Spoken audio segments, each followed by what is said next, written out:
Wellness. I'm Travis. Good to have you here with us today. Today we're going to talk about a topic that's very important to the fire service, and it's one that's very near and dear to me and our nonprofit, the North Carolina Firefighter Cancer Alliance. Cancer in the fire service is an issue that cannot be ignored. Every firefighter knows the dangers of their job. We train for fires, hazardous materials incidents, we train for rescues, we train for lots of things. But one silent, invisible threat is claiming the lives of too many of our brothers and sisters too quickly: cancer. Now, this isn't just a health topic, it's a life and death issue. You know, we need to talk about the realities of cancer in the fire service. You know, the North Carolina Firefighter Cancer Alliance, we always talk about the fact that action is number one. Numbers are okay, but action is the key. Studies show that firefighters are significantly more likely to develop certain cancers as compared to the general population. The IAFF in one study cites cancer as the leading cause of firefighter deaths. And when we look at the numbers, they are staggering. Things such as testicular cancer. Firefighters face a risk of 2.2 times more than the general population for developing testicular cancer. Things like non-Hodgkin's lymphoma and multiple myeloma. We have a 1.5 times higher ratio of getting this compared to the general public. How about prostate cancer? Men, we have a 1.28 times higher potential of getting it because we're in the fire service. Women, you don't escape either. You have increased overall cancer rates, increased cervical cancer rates, all types of things that are specific to you as well. But you may ask, why do we see cancer as a problem? Well, it's got to do with all the toxic things we face on every call: burning plastics, synthetic materials, treated wood, fire retardant materials. Believe it or not, when they burn, they're some of the worst. There are more and more of these new things we see, and each of these create carcinogens that don't just vanish. They continue going even after the fire is out. They cling to our gear, our skin, and they can even linger in our stations. Everywhere we go now is a hazmat scene. Think about it. If you went to a dumpster fire behind your local Stop and Rob, convenience store, as my chief used to call them, what was it 20 years ago? It may have been some trash, maybe some old food, some paper, maybe a little bit of wood, a busted up pallet. But think about what might be in that dumpster now in 2024, 2025.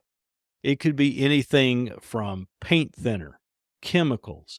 It could be plastics. All these things, once they start burning, truly cause a hazmat scene, even with a simple dumpster fire. Understanding the risk is very important. So once we understand risk, we can take action. Now, here are 5 actionable steps that every firefighter can take right now to reduce exposure and to protect yourself and also to protect your crew. The first thing, and it's free and one of the easiest, always wear your mask. Always wear your SCBA. Once the flames are out, we might have the tendency to want to take it off, especially during overhaul. But honestly, overhaul is one of the most dangerous phases of firefighting when it comes to cancer exposure. Even when the fire has been extinguished, toxic particles, carcinogens, they stay airborne. There are chemicals like benzene, formaldehyde, polycyclic aromatic hydrocarbons, PAHs, if you remember all the way back to your hazmat chemistry days. All of these things can be inhaled or, more scary, absorbed through your skin. Toxic gases and microscopic soot particles are invisible threats, and when we inhale them without our mask on, this increases our risk of cancer dramatically. It's simple. Keep your mask on throughout overhaul. Even if the fire is out and the air looks good, make it your rule and try to push and see if you can normalize it with your crew and with your station. Make it a practice. Leave your mask on as much as possible. And just remember, guys, it's okay to not look cool when you're wearing your mask during overhaul. When you're different, other people will be different eventually too. Now, the second thing we can do is decontaminate immediately. After we leave the fire ground, the contaminants on our gear and skin will continue to put us at risk. Even a small delay in decontamination allows carcinogens to absorb into the skin, especially in areas with high blood flow, like your neck, your wrist, and your groin. Studies have shown that dermal absorption of carcinogens is one of the leading routes of exposure in firefighters. Sweating during a fire increases the permeability of our skin, making it even easier for toxins to enter our body. In fact, as your temperature rises, so does your absorption rate. So what can we do about it? Well, first thing, use decon wipes on your face, your neck, your arms, and hands as soon as you can, or baby wipes, whatever you want to call them. Also, wash down your gear on scene. That is so simple. Get the hose out, hose your gear down, soap it up if you got a little bit of Dawn or a little bit of Tide with you. And when you get back to the station, prioritize showering within 1 hour of exposure if possible. The shower within the hour policy can also drastically reduce your risk. And encourage your crew to adopt these habits as a standard part of post-fire routines for you. Now, on our website, NorthCarolinaFirefighterCancer.org, you can also go to our YouTube page, which you can get to through allclearpodcast.com. We have a video that's called the Concord Decon Model, and that is a more in-depth look at a lot of these ways that you can pretty much for free decon your gear. Now, while we're talking about decon, you got to clean your gear regularly. This is our third point. Turnout gear, helmets, boots, gloves, they're our first line of defense when it comes to fire.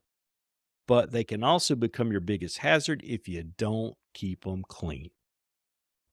Contaminants, like we talked about, can cling to our gear long after the fire is out, and this creates a prolonged exposure to these carcinogens. Now, for years, dirty gear was like a badge of honor. The dirtier, the nastier, the cooler you were and the more effective you were as a firefighter. But now we realize it's really a hazard. Studies have shown that dirty gear contains carcinogenic particles that can rub off on our skin or be inhaled during routine handling. What can we do about it? Well, the first thing we can do, use dedicated washing machines designed for bunker gear to remove residue. Best thing you can do. You can almost get it back to the point it was before it went into service. The second thing we can do is avoid cross-contamination. We need to store our dirty gear in a designated area away from our living spaces and never transport it in your personal vehicle. If you have to change stations or if you're a volunteer, put it in some type of containment, whether it be a Rubbermaid bin or whether it be a bag that properly seals to put your gear in. Do this because your kids ride in that car with you. Your spouse rides in that car with you. You want to protect yourself and them as best you can. Now, what else can you do? Well, if your department has the resources, invest in a second set of gear. Now, this allows for a rotation. While one set's being cleaned, you've got another set ready to go. You know you're protected.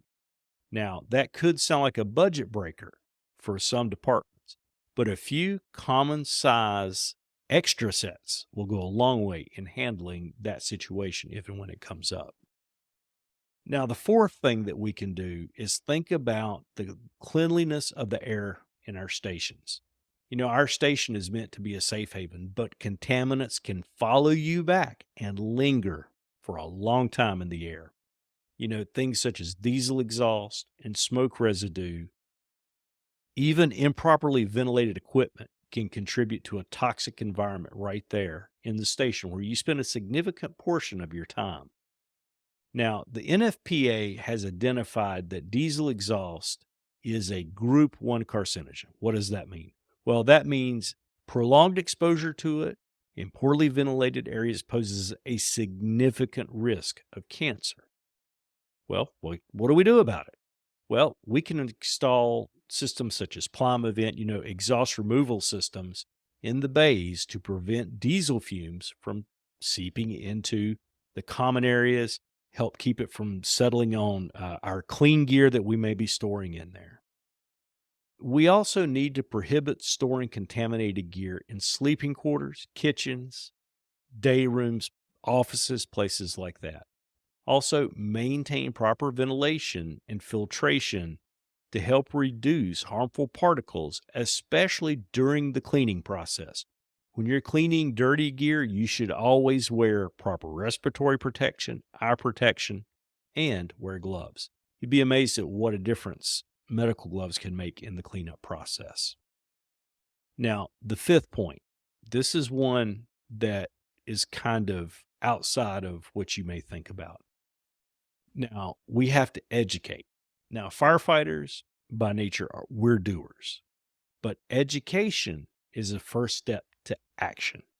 We have to educate ourselves before we can do something about it.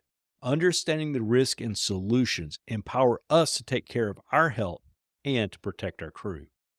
Advocacy can also lead to station-wide or department-wide changes that prioritize safety. Now, many firefighters still aren't fully aware of the cancer risk that they face or the cheap to free steps they can take to reduce their exposures. The lack of knowledge contributes to preventable deaths. That's the bottom line. We can do things such as sharing information, raising awareness with our crews about the risk of cancer in the fire service and what practical steps we can take and what strategies we can do to reduce our exposure. We can do things like push for resources, ask for additional funding for critical safety tools, the second sets of gear, decon units, advanced air filtration systems. And there are grants that are available to help out with these things too. So don't think it's totally an uphill battle. Now, another very important thing we can do is participate in training. Many organizations around the country talk about cancer in the fire service, but I'm going to focus on ours, the North Carolina Firefighter Cancer Alliance. We offer education programs and resources to help departments around the country, not just here in North Carolina, to tackle this issue. Now, in addition to being educated, be the man. Be a role model. Lead by example. When others see you taking these steps seriously, they're more likely to follow suit. So when you wear your mask, yeah, you may look like a dork during overhaul, but guess what? You're going to help other people see that it's okay to wear your mask as well and be safe.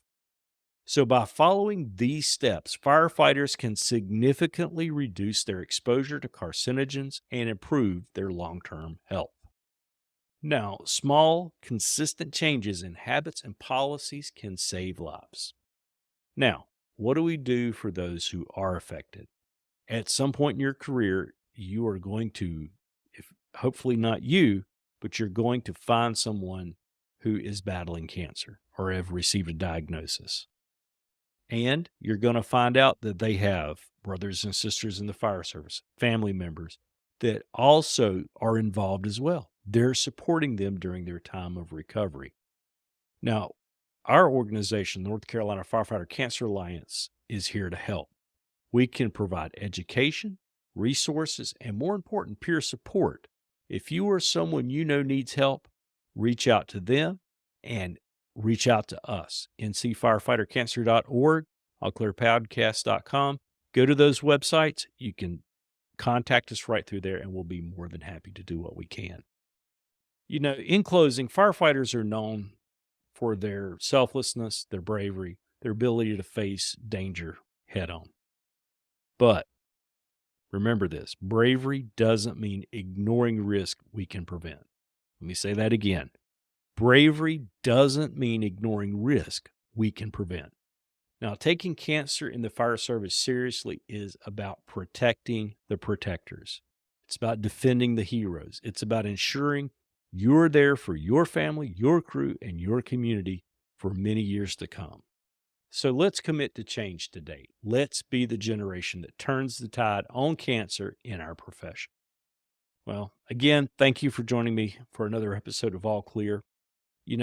Today we've had a call to action. If you found this episode helpful, share it with your crew, share it with your station, share it with your community, share it with those that make decisions about your budget to help you get the gear you need. Together we can make a difference when it comes to cancer in the fire service. And until next time, stay safe, stay healthy, and remember, light your fire within.